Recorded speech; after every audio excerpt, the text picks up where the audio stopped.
मुझे ऐसा लगता है कि ज़िंदगी का जो सबसे ब्यूटीफुल फेज़ होता है ना, वो होता है बचपन। आप अपने माँ बाप के सिर पे इतनी ऐश करते हो और आपको किसी भी चीज़ की कोई टेंशन नहीं होती।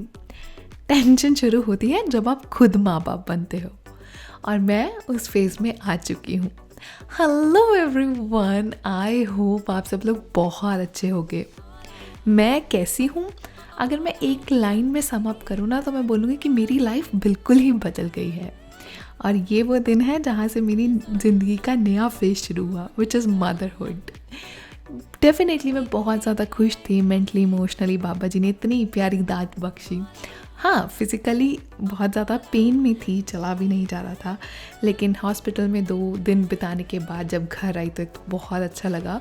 और मुझे ये एक्सपेक्टेड था कि जैसे मैं वीडियोस में देखती थी कि डॉग्स बहुत ही खुश होते हैं न्यूबॉर्न्स को देख के, लेकिन हमारे केस में ऐसा कतई नहीं हुआ। टॉरो टॉरो को एक्चुअली हो गई जेलस कि अब ये जो नया बेबी है सारे लोग उसको ही अटेंशन दे रहे हैं और मेरी इंपॉर्टेंस कम हो गई।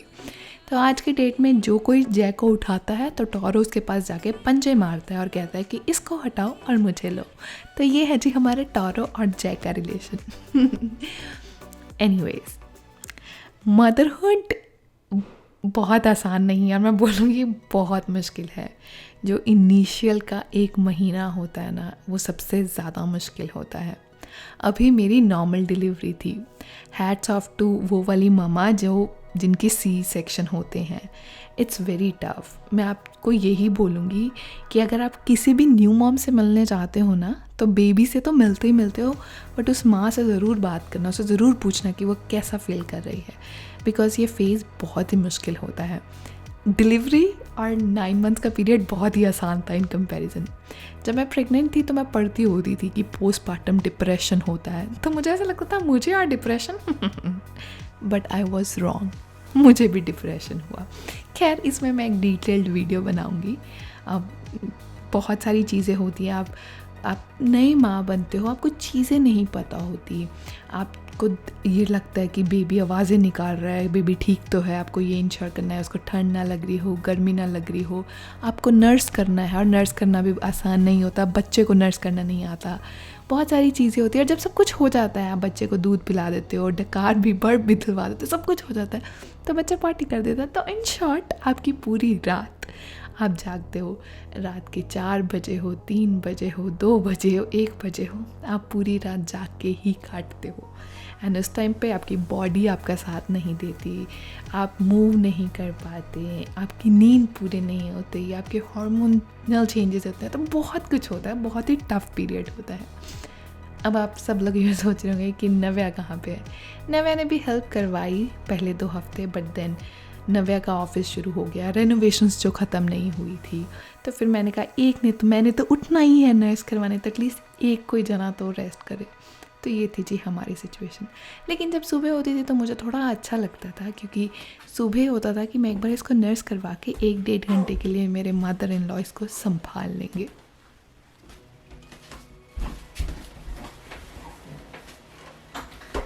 छारी रात जाग के सुबह हो जाते हैं एक्टिव।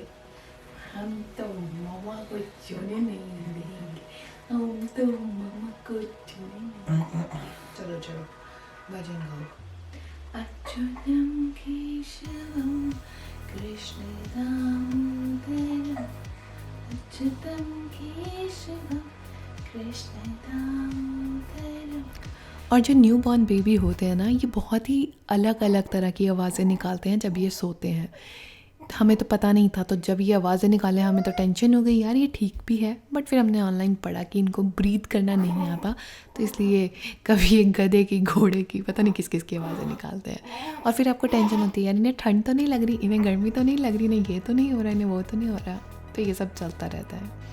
और घर में दादी हो तो मालिश तो दादी की ही बनती है। तो इनिशियली मम्मा ही इसको मालिश करते थे और नहलाते भी थे, क्योंकि मम्मा को ढंग था, मेरे को तो नहलाना भी नहीं आता था। मेरे को डर लगता था क्योंकि इतना छोटा था। तो मम्मी ने इसकी मालिश करनी, मम्मा ही नहलाते थे। मैं पास में बैठी देखती रहती थी, और मैं ऐसे पूछती रहती थी, मम्मा ये ठीक तो है, ये ऐसे कर रहा है, मम्मा ये ठीक तो है। फिर मेरी मम्मा बोलते, यार तुम आजकल के बच्चों के इतना बहुत ही टेंशन लेते हो, और उनकी बात बिल्कुल सही है। हम एक्चुअल में इतनी टेंशन लेते हैं जबकि सब कुछ बहुत ठीक होते हैं। आजकल में इंटरनेट के टाइम पे हम उतना ऑनलाइन पढ़ते हैं, जो पहले बैठे हैं उन्हें ज़्यादा पता है, तो just go with the flow, इतना कुछ सोचने की ज़रूरत नहीं होती। और बच्चे इतनी जल्दी बड़े हो जाते हैं ना, ये चीज़ पहले वाले 2 वीक से 2 महीने के बाद इतने जल्दी बड़े हो गए। तो ये वाला पीरियड मेरा अच्छा जा रहा था, जय को देख के बहुत खुशी मिलती थी, लेकिन बीच में मैं डिप्रेशन में हो जाती थी, अलग सा फेस हो जाता था। और फिर फाइनली जब जय कुछ महीने, आई थिंक सो 2 महीने का था, 1.5 महीने का था, तब मेरी फैमिली मुझसे मिलने आई। तो मैं बहुत खुश थी, लेकिन खुशी से ज़्यादा ना मेरे को ना गुस्सा चढ़ा हुआ था, मैं इरिटेट हुई थी। उसका कारण ये था कि हमारे घर की रेनोवेशन कंप्लीट नहीं हुई थी, और मुझे जो सारा गुस्सा था अपने पति देव पे आया हुआ था। नवे मुझे इतना गुस्सा आया हुआ था कि मेरा फैमिली पहली बार मेरे घर आ रही है। मैं कनाडा में पिछले 4.5 साल से हूँ, वो पहली बार मेरे नए घर में आ रहे हैं, और हमारा घर अभी तक कंप्लीट नहीं है। सो पता नहीं मेरा पोस्टमार्टम के हार्मोन्स थे कि मैं बहुत ही ज़्यादा गुस्से में रहती थी, बहुत ही ज़्यादा डिप्रेशन में रहती थी। तो यहाँ पर मेरी फैमिली आई, तो खुशी से ज़्यादा थोड़े मैं गुस्से में थी, बट हाँ, माँ बाप को देख के तो वैसे तो खुशी हुई। और जब स्पेशली आप माँ बनते हो तो आपको सिर्फ आपकी माँ से बात करने का मन करता है। आपका मन करता है कि आप अपनी माँ को बताओ कि आपके अंदर क्या क्या चल रहा है, और सिर्फ आपकी माँ ही आपको समझ सकती है। तो यहाँ पे जो मेरी फैमिली, जिनको देख के मैं खुश हुई, और लुक एट माय भाई, उसको ना वो ये शहतूत के पेड़ देख के इतना खुश हुआ, और उसने बिना धोए वो खा भी लिया। मुझे बोलता, कहता गुड़िया तेरे घर की जितनी कीमत है ना, उसमें से 10-20 हज़ार तो शहतूत की कीमत है, शहतूत के पेड़ों की कीमत है। तो ये है जी हमारे भ्राता जी। और यहाँ पे जय की मामा, मामी, नानू, नानी और मेरे भतीजा आए। जो मेरा भतीजा है ना, बेसिकली उसमें मेरी आत्मा है, क्योंकि उसको डांस और उसको माइक पे बोलने का बहुत शौक है। सो ये रे जी हमारे भतीजे, हमारी जान। फिर जय कर दो बुआ के, कर दो बुआ के जय। Bless you with all happiness of this world. फूफू को भी जय करके आओ, चलो फूफू इधर आगे, फूफू को जय करके आओ। वो रे फूफू, चलो जय करो, फूफू को जय कर दो। करना करा दो, करा। मैं कभी डायपर डाला किसी बच्चे को? ना किसी ने पाया ना। चलो अब नानू ड्यूटी निभाओ, करो, डालो। आपको पता लग जाएगा डालना कैसे है। इसको ऐसे रखते हैं, फिर वो कर लेते हैं वहाँ से। देखते हैं सही पाते हो कि नहीं। ऐसे वाओ, ऐसे डायपर डाल रहे। नहीं नहीं नहीं, एक मिनट कोई उनको हाथ नहीं उन्हें कर देखो तो सही कैसे कहाँ या साइड में खुलता है। और ये है जी हमारे पापा जी। ये वो जनरेशन है जो ये कहती है कि हमने बच्चे पाले हैं, लेकिन साफ पता लगता है कि बच्चे माँ ने ही पाले हैं। इनके टाइम पे ये नहीं करते थे, ये सारे बच्चे ना बेचारी हमारी माँ ने ही पाले।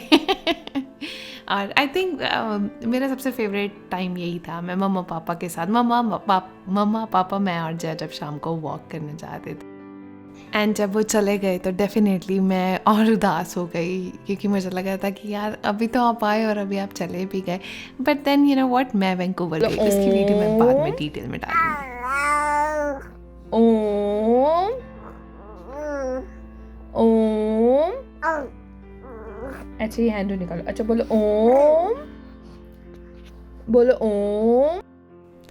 बच्चों का सबसे मुश्किल काम होता है सुलाना। तो जया को सुलाने के लिए इस रॉकिंग चेयर पे आना पड़ता था, क्योंकि जिस घर में दादा दादी होते हैं ना, उस घर में तो बच्चा ऐसे रॉक किए बिना सोता ही नहीं है।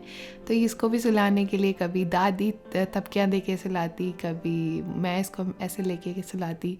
तो ये रॉकिंग चेयर पे ही ऐसे इसने मेरे ऊपर सोना, और जब ये डीप स्लीप में चला जाता था तो मैं फिर इसको इसकी क्रिब में डालती थी। नौटंकी बाबा।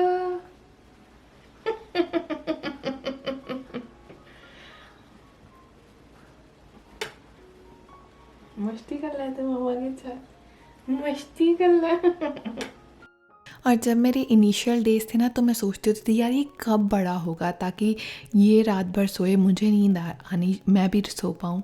तो मैं एक बात यहाँ पे कहना चाहूँगी, और आपको बहुत सारे लोग ये कहेंगे भी, कि बच्चे बहुत जल्दी बड़े होते हैं, एंड ये बात सच है।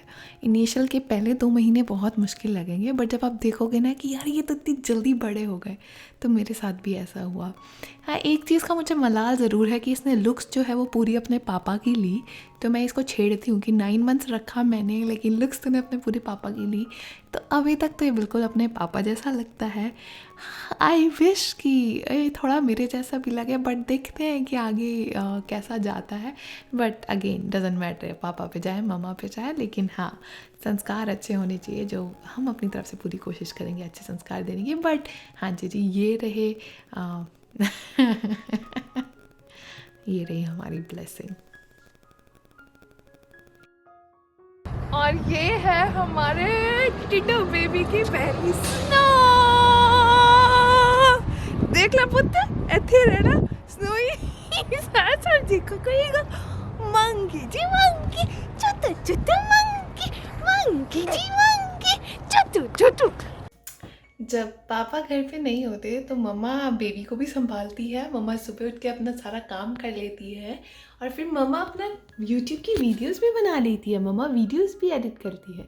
लेकिन जब पापा घर पे होते हैं तो पापा मम्मा को कंप्यूटर ही नहीं देते, मम्मा अपनी यूट्यूब की वीडियोस ही नहीं बना पाती, मम्मा कुछ नहीं कर पाती, है ना मत, है ना मत। मामा और जय बनाएंगे videos together. We got this. High five. High five. So जी ये थी हमारी ज़िंदगी, ये है हमारी ज़िंदगी as a new mother. Definitely I miss making my YouTube videos. I miss my professional life. But I think so इस टाइम पे ये जनाब के लिए हम ही सब कुछ है, इस जनाब के लिए मैं ही उसकी सब कुछ हूँ। तो दैट्स लाइफ की अब ये सब कुछ है। सो या और ये बहुत जल्दी बड़े हो जाएंगे, तो ये टाइम अभी इनका है। And I will definitely try to be connected आप लोगों के साथ जितना मैं कर सकती हूँ। और मेरे पास बहुत कुछ है शेयर करने के लिए, माई पोस्टमार्टम डिप्रेशन, मेरी pregnancy journey, my Vancouver trip, and there are so many other things जो मैं आपके साथ शेयर करती रहूँगी। हाँ थोड़ा टाइम ऊपर नीचे हो रहा है, बट या I will try my best. आप लोग अपना ध्यान रखें, हंसते रहें, मुस्कुराते, कीप स्प्रेडिंग हैप्पीनेस। जय से कीप स्प्रेडिंग हैप्पीनेस।